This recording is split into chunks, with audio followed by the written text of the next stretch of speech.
Est-ce que c'est un cadeau d'être le fils d'un milliardaire? Je suis en mission de fils aîné. J'aurais été ne serait-ce que le deuxième, j'aurais eu un autre destin, ça c'est évident. Avoir le père que j'ai eu sévère et la crainte du père m'ont beaucoup aidé à être ce que je suis devenu. Omar Sow est le président de la compagnie sahélienne d'entreprise, la CSE, une référence du bâtiment et des travaux publics créée par son père, le grand Aliou Sow, qui réalise un chiffre d'affaires annuel de plus de 100 milliards de francs CFA.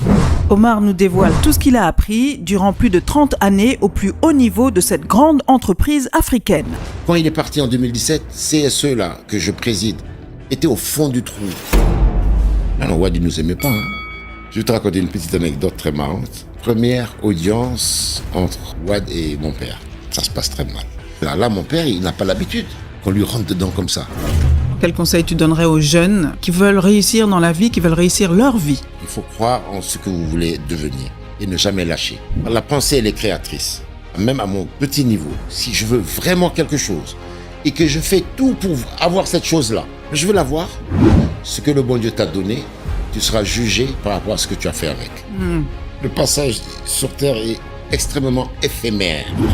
Au départ de mon père, j'ai vraiment pris conscience que pour réussir sa vie, il ne s'agit pas d'être l'entrepreneur le plus riche, d'accumuler des biens, c'est impacter sur le maximum de vie, c'est-à-dire se rendre utile. Aujourd'hui, j'essaie d'identifier des jeunes qui ont du talent pour les aider. Impacter sur la vie des gens. Moi, j'aimerais, quand je serai mort, qu'on puisse dire « Ah, c'est Omar qui a fait de moi ce que je suis. » Début de la CSE, compagnie sahélienne d'entreprise. Est-ce que tu peux nous raconter comment ça s'est passé avant même que tu rejoignes l'entreprise? Alors, CSE, c'est février 1970. Et on a 55 ans aujourd'hui. Mon père est donc à la Shell. Il a 36 ans. Il est directeur des opérations à la Shell. Il sent que c'est son plafond, quoi. Il ne sera jamais DG. À cette époque-là, on ne mettait pas un Sénégalais au poste de directeur général. Étant ingénieur de travaux publics de formation, il s'est dit, tiens, mais pourquoi je ne monte pas une boîte de BTP? Et il en parle à Amadou Sow, qui est à l'époque directeur général de l'USB. L'Union sénégalaise des banques. Exactement. Amadou, en lui disant, écoute, trouve-moi un partenaire français pour que je monte une boîte au Sénégal, parce qu'après tout, je suis ingénieur de génie civil de formation, j'ai envie de prendre le risque dans l'entrepreneuriat. Et c'est comme ça que Amadou Sow le met en relation avec le groupe Fougerolles, qui est Eiffage aujourd'hui. Si je me rappelle bien, c'était un certain monsieur Laine qui était aux commandes à l'époque, qui a beaucoup apprécié mon père d'ailleurs. Et puis c'est comme ça que le mariage s'est fait. 45% Aliou Sow, 45% Fougerolles, 10% USB. D'accord. Ça c'est en 1970. Ok. Au bout de, je crois que c'est en 76, Fougerolles Maison Mère continuait à concurrencer sa propre filiale, qui était Fougerolles au Sénégal.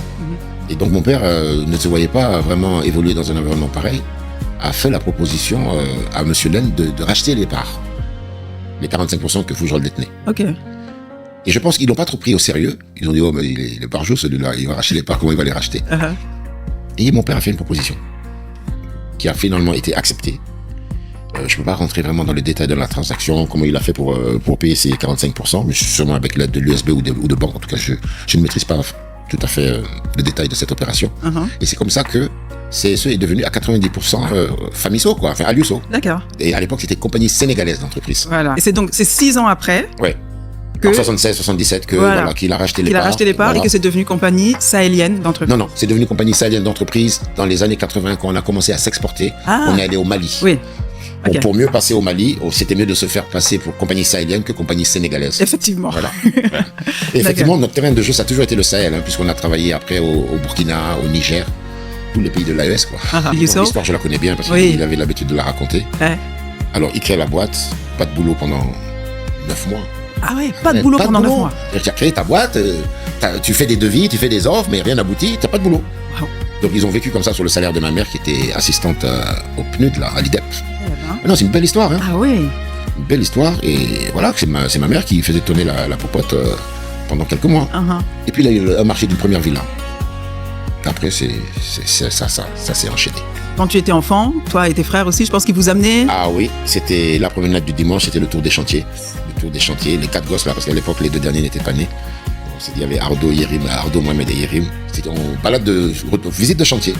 Donc moi, je peux dire qu'on est né dedans. Les chantiers, ça, on est né dedans. On a toujours vu que ça. D'accord. Mais ça te plaisait, toi, enfant, ou bien? Non, j'avais pas du tout un attachement au chantier, non. Et j'aurais jamais fait ce métier d'ailleurs si je n'étais pas né dedans. D'accord. Moi, je suis en mission, hein. Ouais. Je suis en mission. Et je peux dire, et d'ailleurs ça choque peut-être parfois les gens, mais je fais un métier que je n'aime pas. Ah, tu le dis cash comme ça? Je le dis cash comme ça. Les BTP, la construction, c'est pas quelque chose qui me plaît.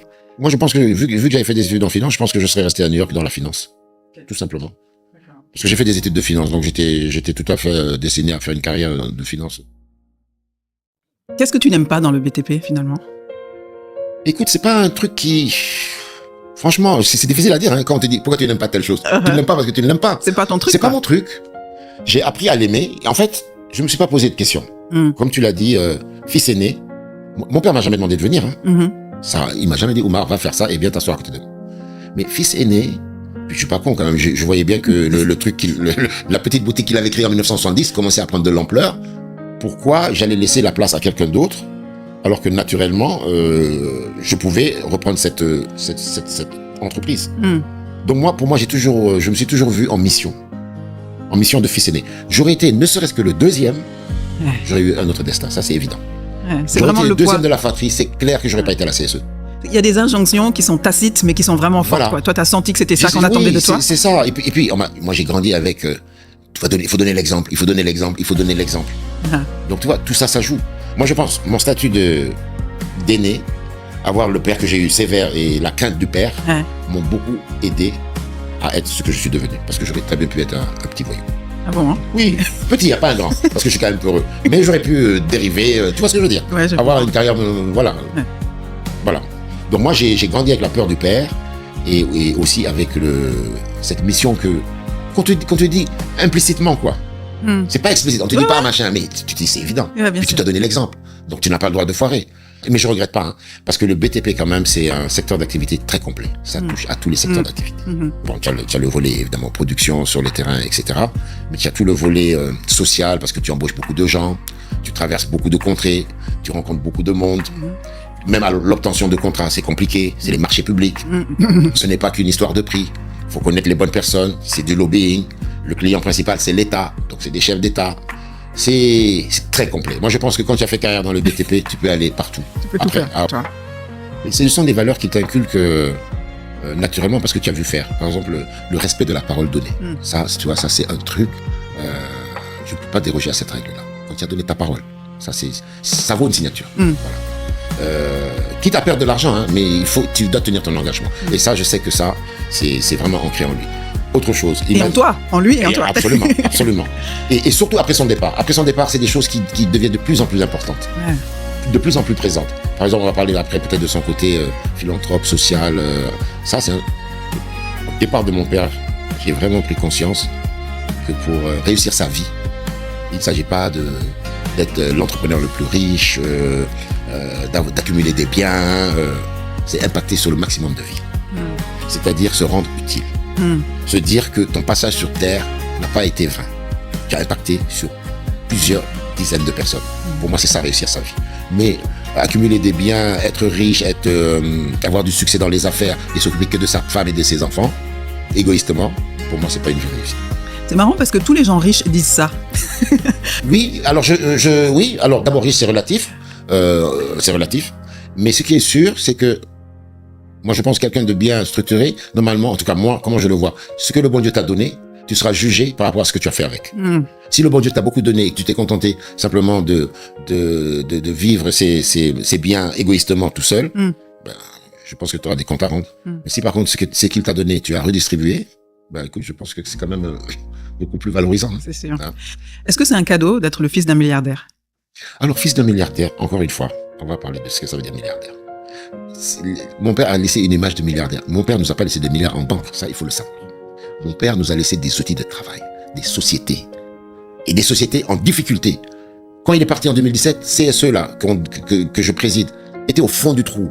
Parce on nous doit encore plein d'argent en Sierra Leone, on nous devait plein d'argent, la guerre pour payer les salaires. Donc moi, le mot milliardaire là, faut le prendre avec beaucoup de... C'est clair, on a hérité de sociétés, mais il a fallu bosser pour les rendre je veux dire, positive en termes de résultats, et puis faire grossir les chiffres d'affaires. Donc, il faut pas, c'est pas des milliards qu'on nous a laissés dans des caisses et on a laissé servir pour faire la fête. Il y a pas eu de cash. D'accord. Et par contre, il nous l'a toujours dit, ça n'a pas été une surprise. Il nous a toujours dit, il n'y aura pas d'argent, il y aura des sociétés, à vous de vous battre. Et je trouve que c'est normal. C'est normal. Et je ferai la même chose, moi. Je ne laisserai pas d'argent. De toute façon, j'ai pas de liquidité, moi. Moi, mes biens, c'est dans l'immobilier, ils sont investis. Moi, j'ai pas d'argent qui dort. J'ai pas d'argent qui dort.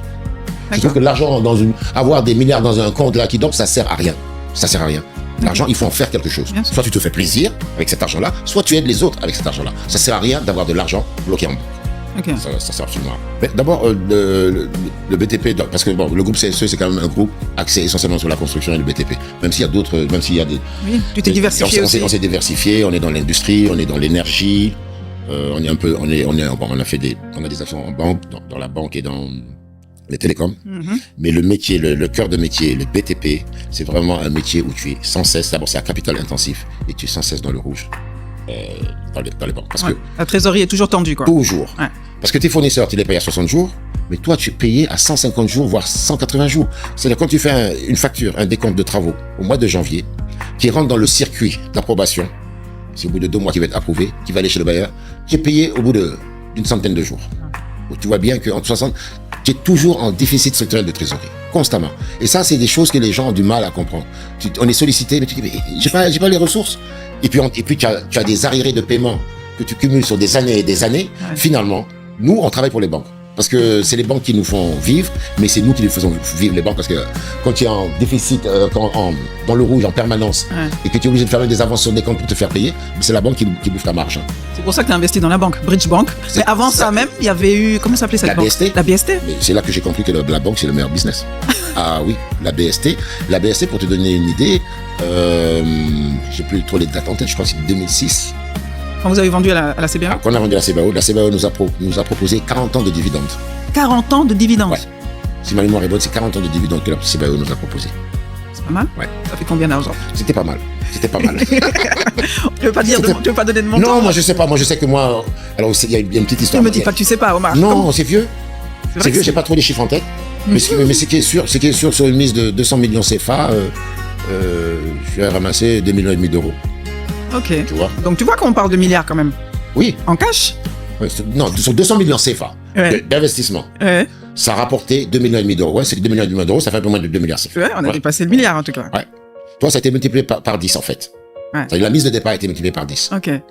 Et donc, c'est raison pour laquelle il y a eu l'investissement dans Bridge Bank aussi. Non, Bridge Bank, c'est une autre histoire. C'est Yerim qui a monté Bridge Bank. Oui, tout à fait. Voilà, moi, je suis actionnaire de Bridge Bank, tout à fait. C'est ça. Tout à fait.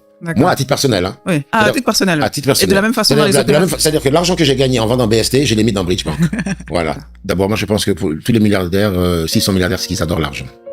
Déjà. Donc, il faut aimer l'argent, vraiment. Il faut aimer l'argent. Ouais. Mais aimer l'argent, pas forcément pour l'argent, mais aimer réaliser des choses. C'est ce qu'ils te diront tous.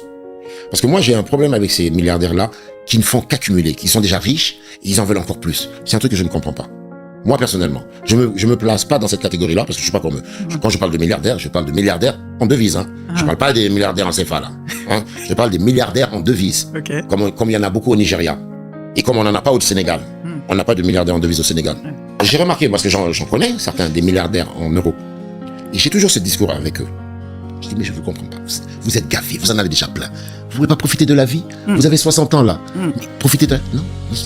C'est-à-dire que, en fait, leur passion, c'est ça. C'est d'accumuler. Ils vont être au bord de la piscine avec leur laptop en train de regarder des épétades, des tableaux, des projections, des trucs comme ça. Mais en fait, chacun est différent. C'est leur plaisir. Et je pense que pour être milliardaire en devise, il faut avoir cette passion de la réalisation, quoi. Mais je pense pas que ça soit pour l'argent. Je les crois un peu quand ils disent c'est pas trop l'argent. Parce qu'au bout d'un moment, que tu aies $1 milliard ou 2 milliards de dollars, qu'est-ce que tu vas faire? Ça change pas grand-chose. Oui, ça change pas grand-chose. Donc c'est des gens, je pense, qui sont vraiment leur kiff, c'est dans la réalisation de projets qui évidemment résultent sur des milliards après dans leur caisse. Mais la réalisation de projets et l'accumulation de l'argent, ce sont vraiment deux choses différentes à mes yeux. Donc, oui, mais eux, ils vont se défendre parce que moi, je les attaque. Hein. Je dis mais attends, et tu sais, à la limite, c'est pas des gens que j'aurai dans mon environnement parce que je les trouve ennuyants au bout d'un moment. Des gens qui sont tout le temps en train de parler d'argent, de chiffres et de projets. Je te jure, ça me saoule très vite. Au bout d'un moment. Moi, dès que je sors de mon cadre de travail, je suis dans autre chose. Tu ne m'entendras jamais parler de mon boulot. Je sors du boulot, je ne parle plus de boulot. Et je repense au boulot quand je retourne au boulot. Mais il y en a qui ne décrochent jamais. D'accord. Ils viennent à la maison avec le laptop. Ils parlent à peine à leur femme et leurs enfants. Ils sont là. chacun son truc. Hein. C'est vrai que toi, tu t'intéresses à pas mal de choses, Mais notamment oui, l'art. mais moi, je m'intéresse à l'art. Tu as investi même, tu as dit que tu as une collection. Je suis en train de faire mon livre, là. Ah, tu es en train de le faire? Parce que j'ai quand même réalisé que ça fait 35 ans que je collectionnais. Je collectionne plus. J'ai plus de murs pour mettre mes œuvres. Ah bon, t'as plus de place. Mais j'ai quand même collectionné pendant 35 ans, de 1990 à 2025. Ah. Et je suis en train de faire un bouquin avec des témoignages des gens du milieu de l'art. Il y aura tous mes tableaux dedans. Voilà, ça va sortir à la fin de l'année. D'accord. Non, mais j'aime l'art. Et puis même, je suis beaucoup aujourd'hui, je suis dans la transmission. Et je suis surtout dans le... Aujourd'hui, j'essaie d'identifier des jeunes qui ont du talent pour les aider. Impacter sur la vie des gens.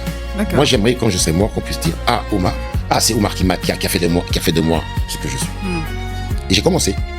Tu connais le jeune Moustapha Ndiaye, il a Maraz. Oui. Maraz, j'ai cherché à le rencontrer. C'est pas lui qui est venu vers moi, c'est moi qui cherchais à le voir. Quand j'ai vu ce qu'il faisait, j'ai dit « Moi, je veux rencontrer ce jeune. Wow. » Je suis devenu son business angel. Super. Et lundi, c'est marrant parce que lundi, il m'amène un autre Maraz, un autre jeune qu'il a identifié, qui m'a dit « Parrain », c'est comme ça qu'il m'appelle. Il me dit « Parrain, j'ai un jeune que je veux te présenter, etc. » Je le reçois lundi. Je suis dans ça. Okay. Impacter sur les autres. Ouais. Tu vois? Moi, aujourd'hui, alhamdoulilah, je besoin de rien et je ne cherche rien. Donc, si je peux... Ah ouais. Franchement. Super. Voilà. Moi, aujourd'hui, c'est ça qui me motive. Quand je dis, moi, je vais arrêter de travailler, non, je serai toujours actif. Mais je ne serai pas là à courir derrière des chefs d'État pour avoir des marchés. Ça me fatigue. Ça, c'est fini. Je vais laisser ça à des jeunes qui vont prendre le relais. Surtout que la nouvelle génération, je suis leur tonton. J'ai 18 ans de plus que Diomaye. Donc, franchement, il est temps pour moi d'aller me reposer. Tu l'as rencontré, Diomaye? J'ai rencontré Diomaye le 26 décembre l'année dernière. Je l'ai rencontré qu'une seule fois. J'ai rencontré un homme très posé, très réfléchi, très calme. Un homme posé. Et je pense que c'est un homme qui m'a l'air juste. D'accord. Je pense que Diomaye, si tu as un problème, il sera juste dans sa décision. C'est vraiment l'impression qu'il t'a donnée. Absolument. C'est pas juste une façade. Non. Parce que c'est l'impression qu'il donne. Non, je pense que l'homme est foncièrement comme ça. Ok. L'homme est foncièrement comme ça. Bon. Il est dans ses principes, droit dans ses bottes, et je pense que ça sera quelqu'un de juste. Il sera pas partisan. Il va pas favoriser quelqu'un sur des facteurs subjectifs. Je pense qu'il sera juste. D'accord. Ouais. C'est déjà une bonne chose. Entre le Sénégal juste, souverain et prospère, on a déjà le juste. Oui. Un peu. Moi, ça, j'en suis convaincu. Ok. Ouais. On va revenir un peu à toi dans la CSE. Parce que effectivement, ta situation, elle n'était pas évidente, de venir comme ça en tant que fils aîné. Est-ce que déjà, il y a eu cette appréhension-là, qu'on te voit comme le fils à papa? Non.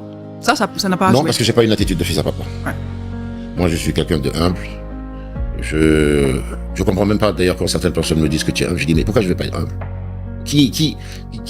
Personne ne m'impressionne parce que pour moi, on n'est rien. Qui que tu sois, tu n'es rien. Tu n'es que par le bon vouloir du Tout-Puissant. Et il peut te démettre du jour au lendemain. Tu peux mourir ou il peut te défaire. Donc déjà, à partir du moment où personne ne m'impressionne, je ne suis pas quelqu'un qui cherche à impressionner non plus. Tu comprends? Voilà. Donc pour moi, tout le monde est pareil. Je respecte l'être humain. Je suis dans l'humain. D'accord. Tu vois? Donc les gens qui se la pètent, qui se croient super aux autres, ça, tout de suite, moi j'ai un blocage avec ces gens-là. Je ne veux même pas faire d'affaires avec ce genre de personnes. Pourtant? Oui. Enfin, je veux dire, déjà, t'es bel homme. Merci. Deuxièmement, t'es intelligent. T'es né dans une bonne famille. Tu vois ce que je veux dire? T'as des qualités qui auraient très bien pu faire que, tu te la pètes, quoi. Mais tu vois, je pense que j'ai quand même des gènes de Alioussé aussi en moi. Hein. C'est ça. Tu vois? Alioussé, il n'est pas plus humble que lui. Je sais pas, il nous a inculqué ça. Ok. Je pense qu'on est tous comme ça. On est 6 garçons, on est tous comme ça. Il n'y a personne qui se la joue. Même Yérim qui est milliardaire, là, il rase les murs, il n'est pas là à rouler des mécaniques. Au contraire, je pense que... Et puis c'est mieux comme ça, tu passes mieux en étant humble. Ça sert à rien de vouloir monter sur les autres. Oui, mais tu sais, même les gens qui sont... je pense que c'est naturel en nous. Oui, je suis pas en train de jouer un rôle. Je ne me vois pas en train de... Non, c'est pas nous, quoi. C'est l'ADN de la famille, je pense. Qu'est-ce qui a été le plus difficile pour toi au sein de la CSE durant ces 30 années, si tu devais choisir... Mais prouver à mon père que je suis capable. Waouh. Parce qu'il te voit toujours comme le fils. Il te voit toujours comme le fils. En plus, bon, moi, j'aimais la fête, je faisais la fête. Donc, il dit, ce gars-là, il va pas pouvoir... Non, je sais. Mais je sais qu'il a fini par me faire confiance parce que... Quand Ablaye Wade est arrivé aux affaires, c'est Ablaye Wade qui m'a mis aux affaires, qui m'a mis au pouvoir. En 2000. En 2000, Ablaye Wade prend le pouvoir. Diouf est là depuis 20 ans. Moi, sous l'administration de Diouf, je n'ai quasiment pas existé. J'étais en apprentissage. Donc, le visage de CSE, c'était mon père. Mais quand Wade est arrivé, avec des ministres de mon âge, il a mis mon père à la retraite. C'est moi. Je peux dire que je suis directeur général de CSE depuis l'an 2000. Quand Ablaye Wade est venu. Et je vais te raconter une petite anecdote. Idrissa Seck, qui était tout puissant à l'époque. Premier ministre. Ouais. On va voir Idrissa Seck. J'amène mon père, parce que je connais Idrissa Seck à l'époque, donc j'amène mon père pour me présenter Idrissa Seck. C'est là que mon père commence à se dire, La roue a tourné. Maintenant, c'est pas moi qui amène mon fils, c'est mon fils qui m'amène. Il a compris que son heure... En plus, le courant ne passant pas avec Watt, entre lui et Watt. Ah oui. Non, Watt, il nous aimait pas. Hein. Je vais te raconter une petite anecdote très marrante. Première audience entre Watt et mon père. Watt est avec Idrissa Seck, moi je suis avec mon père.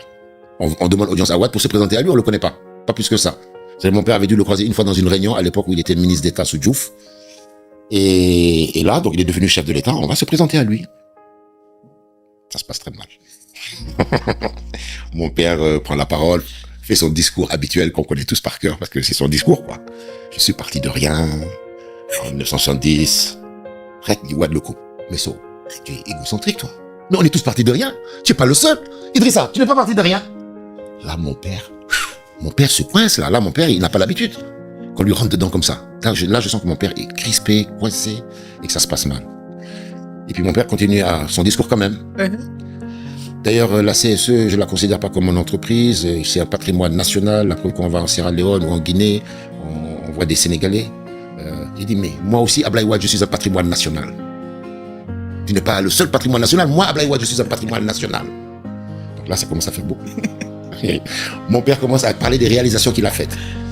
Oui, d'ailleurs, on a fait la route Diala-Koto-Kédougou. Il dit, ah oui, parle-moi de cette route. On m'a dit que tu as donné beaucoup d'argent à Tanor, hein, sur ce projet-là. Là, j'éclate de rire. Parce que là, ça devient comique, quoi. Là, j'éclate de rire et puis je me calme. Donc voilà la première audience entre nous et Watt. C'était ça. Et ça s'est jamais arrangé par ça s'est jamais arrangé. Mon père a dit, ces gars-là, je peux pas les gérer. Oumar. Donc c'est là que tu as commencé vraiment à prendre toute ta place. C'est là que j'ai commencé vraiment à pouvoir m'épanouir. Okay. Parce qu'il avait compris que j'avais quand même ce talent d'être réseauté, d'être connecté, de connaître les gens.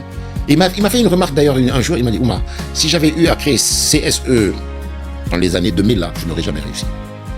Parce qu'aujourd'hui, les affaires, si tu ne connais pas les gens, tu vas nulle part. Ça peut être le plus brillant de la planète. Si tu as un tempérament d'ours là, de quelqu'un qui est dans son coin, qui ne connaît pas les gens, mais tu iras nulle part. Et dans les années 70, tu n'avais pas besoin d'avoir du relationnel. Il suffisait d'être sérieux, de travailler et tes dossiers avançaient. Mais le monde a changé. Et ça, il m'a dit qu'il n'aurait jamais pu réussir en l'an 2000. Et donc aujourd'hui, pour réussir, c'est donc le relationnel. Ensuite, c'est la rigueur, parce que tu es quand même aussi un grand bosseur. Ah oui, non, le relationnel, mais ça suffit pas. Parce que si tu as des relations, mais que derrière, tu ne délivres pas le job, tu vas faire un contrat, tu n'en feras pas deux. Mais il faut avoir ce relationnel-là, parce que maintenant, la concurrence, elle est rude. Hein. C'est les Chinois. Leur relationnel, ça passe par leur ambassade, la voie diplomatique, ça, tu n'y peux rien. Ouais. Et puis en plus, il y a une capacité de financement des projets que toi, tu ne peux pas avoir. Oui, parce qu'ils sont subventionnés. Ils sont subventionnés. Il faut savoir que notre métier a changé. Avant, c'était les appels d'offres. Tout le monde attendait les appels d'offres. Chacun faisait une offre, il fallait être le moins cher pour gagner. Aujourd'hui, il faut pouvoir structurer un financement. C'est-à-dire identifier un projet, faire des études, qui coûtent cher, trouver un financement et faire une offre à l'État. Donc ça, déjà, ça élimine beaucoup d'entreprises. Et les Chinois sont très forts là parce qu'ils ont leur Exim Bank China qui est là et qui les soutient. Et en plus de ça, ils sont subventionnés pour certains à hauteur de 20%. Donc le jeu, il est faussé. Donc là, si tu n'as pas un relationnel en tant qu'entreprise locale, avec l'administration locale, tu... Ok, donc une fois que tu prends ta place à la CSE, maintenant c'est un autre challenge aussi. Parce que du coup, tu dois vraiment faire tes preuves, tu dois être à la hauteur. Absolument. Comment ça se passe à ce moment-là? Écoute, donc, mon père est toujours là, mais il a pris du recul. Il s'est mis en position, on va dire, de PCA. Et de PCA quand même présent, hein, parce que lui, par contre, il était passionné par son métier. Ouais. Il aimait les chantiers. Il adorait les chantiers. Je ne l'aimais pas lui, il adorait ça. Donc il était quand même présent. Mais si tu veux, il me laissait m'épanouir seul. Mais de temps en temps, taper sur la table pour faire comprendre qu'il était toujours là. Ah oui, ça, je sais que de temps en temps, il fait une remise à l'ordre pour faire comprendre que c'est toujours lui le patron. Ah ouais, ça, il y a des petites anecdotes là-dessus. Là. Vas-y, raconte-moi. Non, par exemple, je sais pas, il y a un problème, il va dire au collaborateur, c'est qui le patron? C'est qui règle le problème ici? C'est vous, monsieur. C'est vous, monsieur. De temps en temps, non, parce qu'il sentait que le truc commençait à lui échapper. Et ce que je peux comprendre. Okay. Mon bébé. Ouais. Moi, la CSE, c'est pas mon bébé, hein. C'est un bébé adopté. Lui, c'est un bébé qu'il a apporté, nourri. Exactement. Ouais. Donc, c'est pas le même attachement. C'est sûr. Et c'est pour ça, justement, que la transmission à la 3e génération est la plus compliquée. La transmission que toi, tu vas devoir faire à tes enfants, à vos enfants. Exactement. Moi, j'ai l'habitude de dire, j'ai fait 30 ans, jour pour jour avec mon père. J'ai les dates en tête, hein. J'ai commencé le 28 septembre 87. Il m'a reçu dans son bureau, c'était assez solennel d'ailleurs, on était seuls. Il m'a reçu, c'était assez solennel. Il m'a fait comprendre... C'était peut-être pour me rassurer. Il m'a fait comprendre que le job n'était pas compliqué, qu'il fallait juste être sérieux et travailleur et que je m'en sortirais. Il me dit, on est en 87, hein, il me dit, ouais, je vais te nommer attaché de direction. Après, je vais t'envoyer dans un pays, il m'a envoyé en Sierra Leone. Puis dans 5 ans, tu seras DGA. j'étais DGA peut-être 15 ans après, quoi. J'ai fait plusieurs pays. Moi, j'ai fait tout, hein, à la CSE. J'ai commencé en Sierra Leone comme agent administratif. Après, ça c'était en 87. Je suis revenu au Sénégal, oui, jusqu'en 93. Je suis allé en Guinée comme country manager. C'est là-bas que j'ai fait mes premières expériences en tant que directeur, quoi. Ouais. Country manager. Et quand tu sors de ce rendez-vous avec ton père, ton premier jour à la CSE, Déjà là, je me sens en mission. Ma mission, elle a démarré le 28 septembre 87. Je suis là, fils aîné. Mon père est jeune en 87. Il est né en 33. Il a 54 ans. ouais, ça va Il est encore. encore très jeune. Ouais. Mais moi, je sais que voilà. Moi, en fait, j'ai jamais cherché de job ailleurs. Pour moi, c'était évident. Ta voie était Voilà. tracée et tu n'avais pas ton mot à dire en quelque Voilà. sorte. Mais pourtant, il me l'a pas dit. Ouais. Non, mais il y a des choses, Mais c'est des on n'a choses, pas voilà. besoin qu'on te Voilà. le dise. C'est ça. C'est ça. Tu sais que c'est ce que tu dois faire. quoi. Exactement. Mon frère Ardo, par exemple, il est ingénieur de travaux publics. Pourquoi? Voilà. Ouais. C'est pas un hasard. Ouais. C'est à partir de Ardo. C'est moi et Ardo, en fait, qui avons été en mission. Parce qu'Ardo aussi, il a choisi c'est la formation qu'il a faite en fonction de ce que le père avait fait. Yérim, il est numéro combien? 4. C'est pour ça que lui, il a pu se dire, bon, les Voilà. autres ont fait, moi Exactement. je vais faire ce que je veux. quoi. Exactement. D'accord. Waouh. On peut dire ça. Et surtout que, comme je l'ai dit, moi, je suis pas ingénieur. Donc, il a fallu quand même connaître au moins le minimum sur le plan technique pour tenir la route. Mais moi, aujourd'hui, aucun ingénieur de la CSE peut me raconter de conneries. Je ne suis pas ingénieur, hein. Aucun ne peut me raconter de conneries.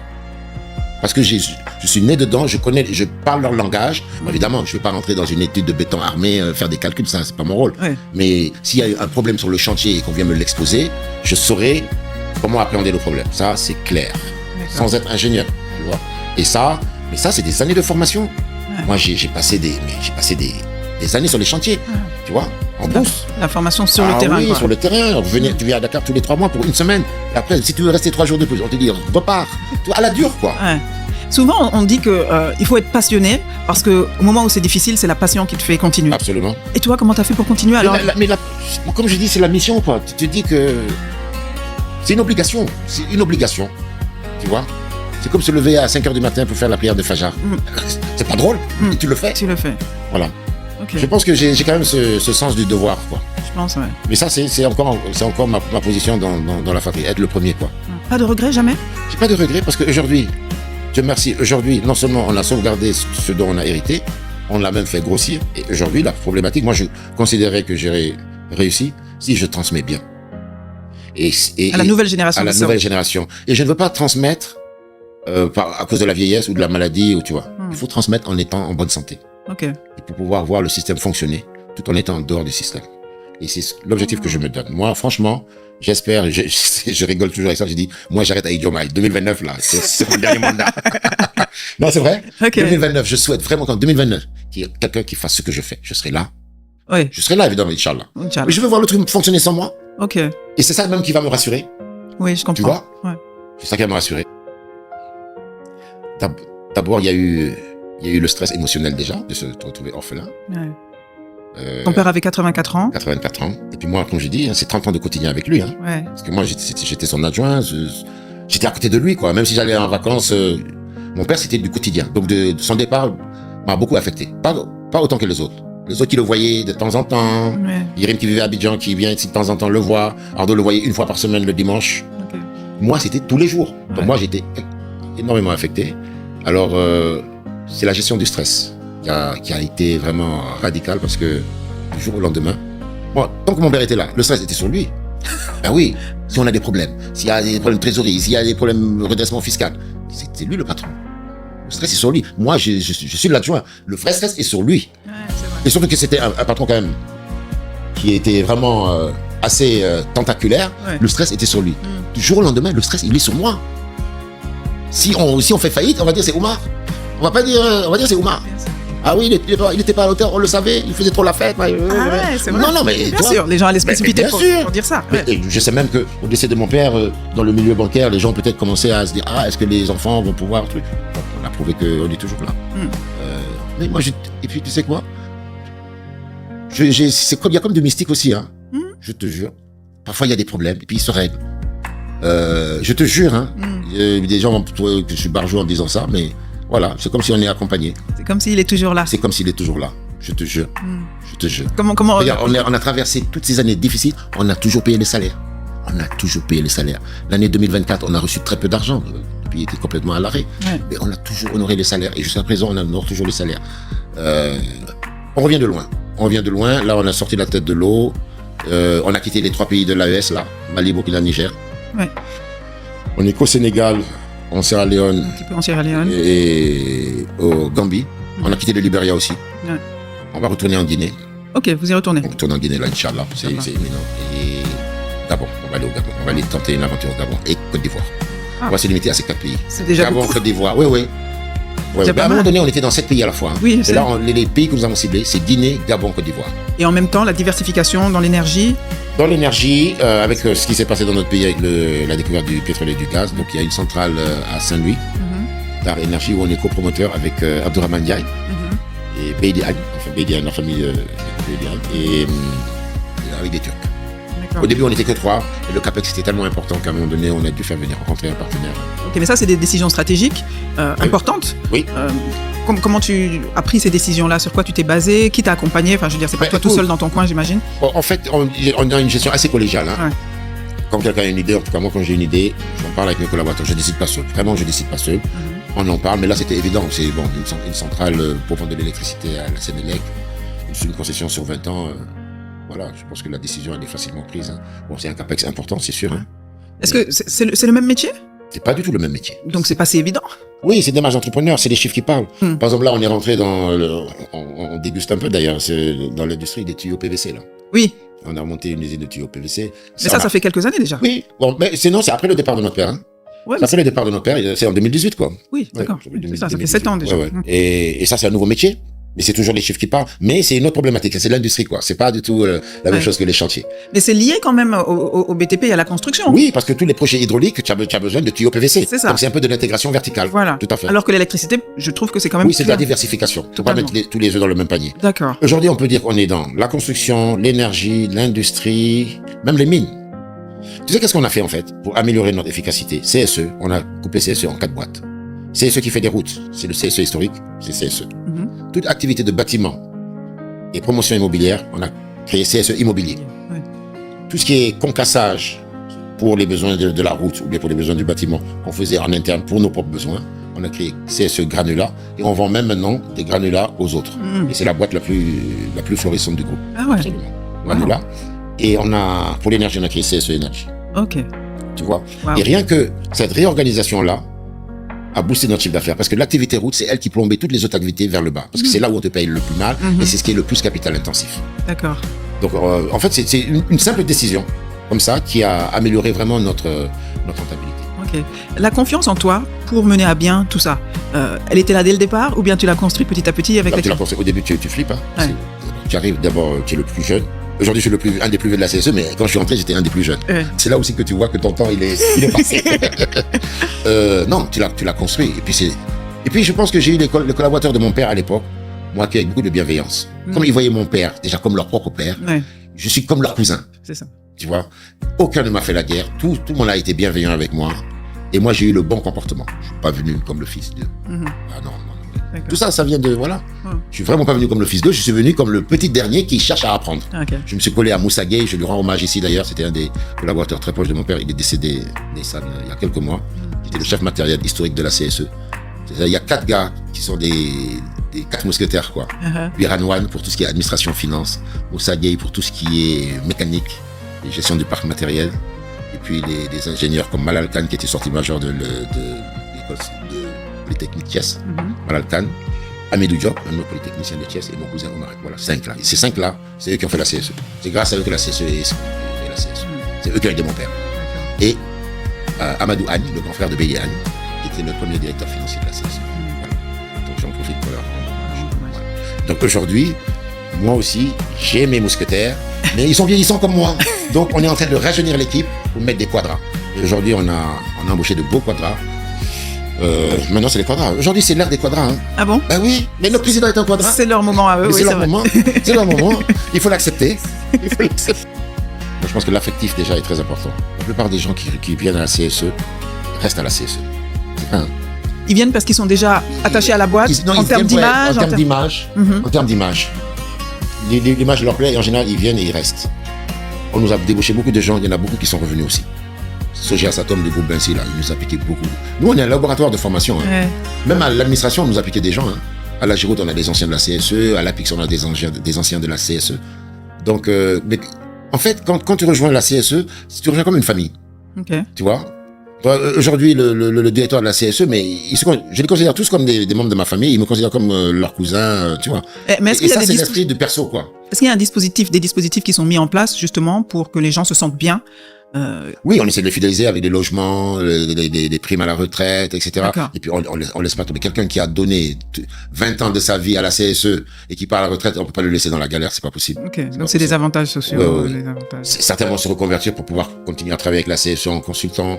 C'est-à-dire qu'on lâche pas les gens. Vraiment, l'humain est au centre de notre vision. D'accord. Et on est connu pour ça, hein, pour avoir vraiment de bonnes ressources humaines. Même lorsqu'on est avec des grands groupes internationaux, hein, ils reconnaissent la qualité de nos ressources humaines. Et toi, tu t'attachais à être proche des gens qui travaillent à la CSE, pas forcément ceux qui sont dans le management ou bien les directeurs, mais aussi peut-être les gens qui sont sur le terrain, etc. Est-ce que tu mettais en place des choses particulières pour qu'ils sentent que tu es proche d'eux ou... Non, je pense quand même que je me suis limité quand même je vais pas en dessous des chefs de chantier, quoi. D'accord. En dessous des chefs de chantier, je les connais même pas. Okay. Mais et puis il faut savoir qu'aussi au début la CSE des années 70-80, c'était beaucoup très familial. Hein. C'était le cousin du village qui était devenu conducteur de niveleuse ou machin. Okay. Tu vois. D'accord. Et ça a créé beaucoup d'émulation, hein, parce que beaucoup de mes cousins ont monté des petites boîtes sous-traitants dans la construction. Ouais. Tu as côtoyé donc des chefs d'État, forcément quand on est dans les BTP, on côtoie des ministres, des chefs d'État, etc.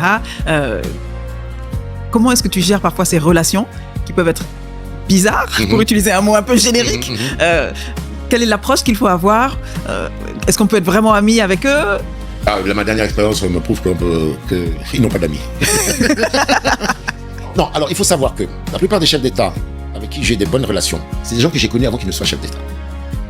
Et j'ai l'habitude de dire même à un candidat à l'élection présidentielle que je suis un porte-bonheur. Souvent, c'est vrai, j'ai eu beaucoup de chefs d'État qui étaient mes amis avant d'être chefs d'État. Macky Sall, c'est le cas. Ibeka, c'est le cas.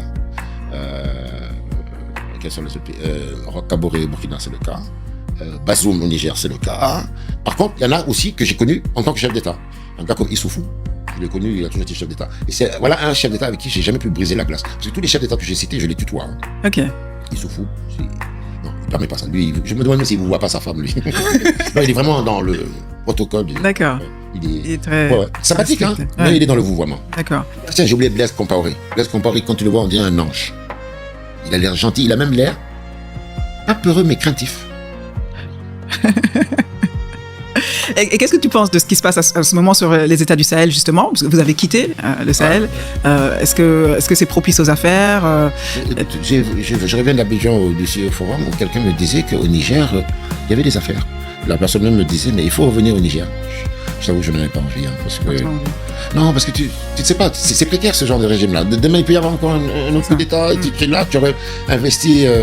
C'est compliqué. Ouais. Moi, je préfère ne pas aller dans ces pays-là. Tu disais que tu aimais bien faire la fête aussi, Omar. J'aimais. Oui, bien sûr. Mais sans regret. Hein. Sans regret. Sans regret, c'est bien, ça fait partie de la vie, ça fait partie du chemin. De l'apprentissage. Bien sûr. C'est la fin qui compte. Et la fin, elle est comment maintenant? Elle est paisible, serein. Je commence mes journées à la mosquée. Ouais. C'est formidable. C'est la meilleure chose qui me soit arrivée dans ma vie. Ok. C'est d'aller à la mosquée le matin pour la prière de Fajr. Et ça, je le fais depuis 18 mois même. Et voilà. C'est-à-dire que voilà, quand tu es arrivé là, tu es prêt, quoi. Si je dois partir, là, je suis prêt. Tu es prêt parce que quoi? Tu es serein? Parce je suis serein. Tu as compris des choses? Oui. Qu'est-ce que tu as compris? Mais que le passage sur Terre est extrêmement éphémère. Et qu'il faut capitaliser sur cette courte période pour faire le maximum de bien. Voilà. Parce que c'est ce bien-là qui nous sauvera. Rien d'autre. Et le bien, c'est quoi? C'est la bienveillance. C'est s'occuper des autres. Tu vois? Donc Oui, moi aujourd'hui, c'est ça qui... Et c'est un plaisir. Tu sais, en fait, s'occuper des autres, tu te fais du bien à toi-même d'abord. Tu vois, c'est même un peu égoïste. C'est l'altruisme égoïste, oui, dont parlent les soufis. Tout à fait. Je suis entièrement d'accord avec ça. Aujourd'hui, tu n'es plus au bureau tous les jours Je suis au bureau tous les jours, sauf le vendredi. Ok. Mais je suis au bureau aussi que le matin. À 15h, 14h, j'ai fini. À 14h, j'ai quitté le bureau. Qu'est-ce que tu fais de ton temps libre? De mon temps libre? Je fais beaucoup de choses. Déjà, j'adore les chevaux. Je viens de créer ma casaque, d'avoir mes couleurs. C'est-à-dire qu'en France... Hein, quoi? C'est-à-dire j'ai une casaque. C'est-à-dire que quand tu vas regarder des chevaux de course courir, le jockey, il a des couleurs. C'est comme un maillot de football. C'est les couleurs, quoi. Ok, d'accord. Donc, voilà, donc j'ai mes couleurs. Mais ça, c'est toute une démarche que tu fais au niveau de France Gallo, parce que je suis propriétaire d'un cheval de course, donc j'ai mes couleurs. Donc maintenant, et puis je suis très fier de ça, parce qu'on est deux quand même Sénégalais à avoir nos couleurs en France. Maître Moussa Mbaké aussi a ses couleurs, il a des chevaux. D'accord. Et mon cheval a fait sa première course là, il y a 15 jours. Bon, elle a fini 8e, mais d'après l'entraîneur, elle est prometteuse. Donc ça, déjà, c'est une passion. J'aime tout ce qui est... J'aime les îles. Je viens de découvrir les îles Bijagos, là au large de la Guinée-Bissau. C'est un paradis qui est à 1 heure de chez nous, quoi. Personne ne connaît. Il y a 88 îles au large de la Guinée-Bissau. Il n'y a qu'une dizaine qui soient habitées. Ce sont des paradis terrestres. Je viens d'acheter un terrain là-bas. Pour une maison en bois, la Robinson Crusoe. Moi, ma retraite, ça va être des endroits pleine nature. Tu vois, pleine nature, loin de tout. Voilà. Genre, tu vois, une semaine dans les Bijagos, tu recharges, quoi. Et évidemment, j'ai comme objectif de faire un orphelinat et aussi de m'engager vraiment pour la cause des handicapés. Mais ça, c'est pas encore lancé, mais c'est ce que je vais faire le jour où vraiment je vais décrocher. Les handicapés et les orphelins, ça va être ma cause. Bon, j'ai déjà commencé, hein, mais de manière informelle, comme ça. Mais faire un orphelinat, le construire. Après, par contre, la gestion de l'orphelinat, c'est autre chose. Mais construire, ça, je compte le faire. Après, il faut que je trouve... Jean pour gérer. Voilà. J'espère faire ça après que ça arrête, quoi. On avait eu une discussion. Tu me disais que... je sais pas si je peux dire l'âge, mais quand tu as eu 60 ans, ça t'a fait un coup. Ah, sacré coup. C'est comme un compte à rebours. Comme un compte à rebours. C'est-à-dire que, voilà, les plus chanceux d'entre nous atteindront les 90 ans. Et il y en aura combien de pourcents? Donc, tu commences à te dire que vraiment, il reste plus grand-chose. Hein. Ça change ton rapport au temps? Complètement. C'est-à-dire qu'aujourd'hui, je ne me refuse rien. Si je veux faire quelque chose, je le fais. Et que je peux le faire, je le fais. Je ne remets pas à des mois ce que je peux faire aujourd'hui. Et puis, voilà. Et puis, même dans tes rapports avec les gens, dire aux gens des choses essentielles pour ne pas avoir de regrets. Il faut se dire les choses. Il faut se dire qu'on s'aime. Exactement. On a beaucoup de mal avec ça. Beaucoup de mal. Les gens sont très pudiques avec ça. Mais la nouvelle génération, non. Ah bon? Quand je vois avec mes enfants, on se le dit sans problème. Sans problème. Mais moi, je dis même quand je le dis à ma mère, elle est gênée. Ah bon? Oui. Elle est gênée. Elle est gênée.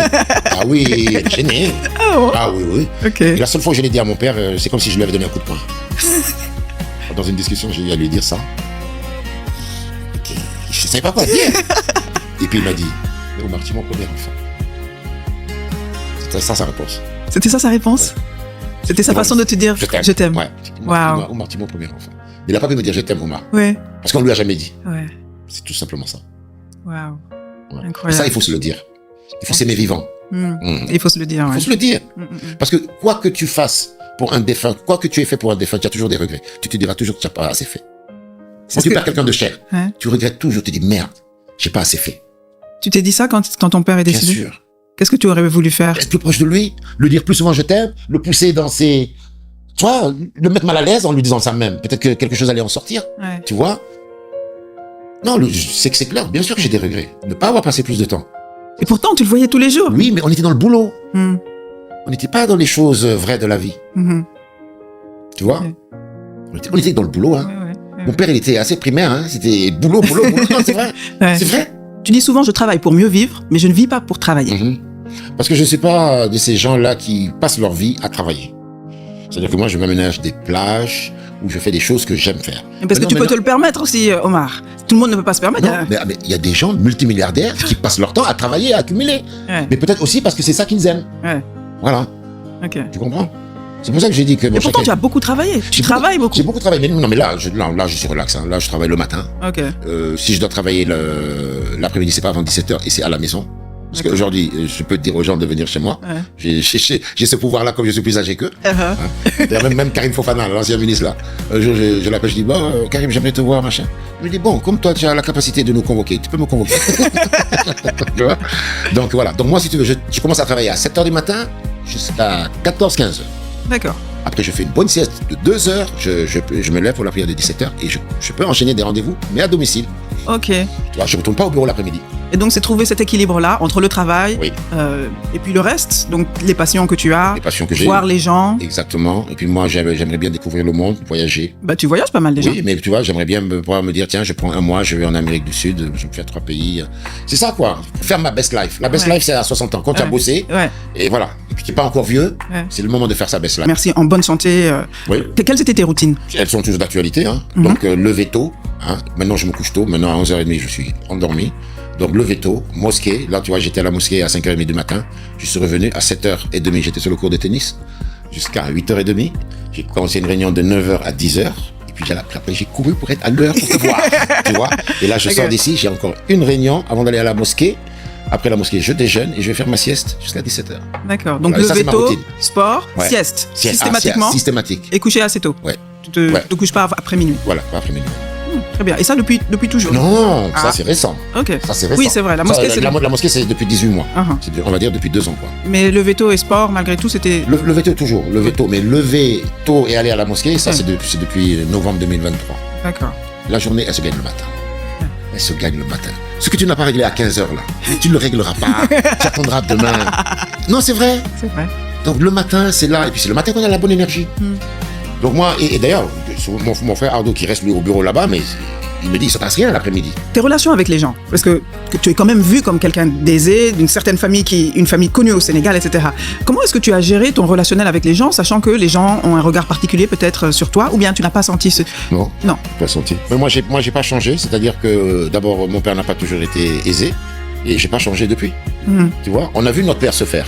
Oui. Tu vois. Et c'est le problème de la génération de nos petits frères là qui sont nés dans les années fin des années 70 ou bien années 80, qui eux sont nés et ils ont vu déjà une situation établie. Elle est différente de nous autres nés dans les années 60 où nous avons vu nos parents se faire. Ouais. Moi je vois la différence. Tu as vu un avant complètement. Après. Et dans toutes les familles, dans toutes les familles là où on est 5-6 là, et qu'il y en a qui sont nés en 76, 77, 78 là, tu verras qu'en général c'est pas des bonnes recrues. C'est vrai. Il y a des exceptions. Bien sûr. Forcément. Bien sûr. Mais voilà. Ouais, c'est intéressant ce que tu dis parce que effectivement, on dit parfois que on ne connaît la valeur de l'argent que quand on a connu aussi la pauvreté ou la précarité ou bien la simplicité. Et effectivement, ceux qui ne l'ont jamais connu peuvent avoir un état d'esprit différent. J'ai pas connu la pauvreté, mais la modestie, quoi. On vivait normalement, c'est ça. Tranquille, quoi. Mon père était directeur des opérations à la Shell. Bon, il était pas malheureux, il faisait partie des privilégiés déjà. Oui. Mais moi, j'étais le seul à avoir ma chambre. Les autres, ils étaient 3 dans leur chambre. Voilà, la maison avait, je crois, 4 chambres. On était 5 enfants, donc tu vois. Est-ce qu'il y a un revers de la médaille d'être Omar Sow?